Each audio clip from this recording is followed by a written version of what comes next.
How to create Grubhub account.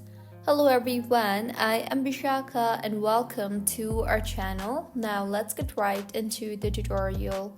Firstly, go ahead and open your preferred browser and in the search bar, search for grubhub.com. You will be led to the official webpage of Grubhub. Go ahead and tap on the sign in button on the top left of your screen. You will then see the option for create your account. Tap on that. Now go ahead and fill in the form shown to you. You will be required to enter information such as your first name, last name, email, and password. Make sure to meet the password requirements while setting up your account. Finally, tap on the Create Your Account button, and with this, your account will be created.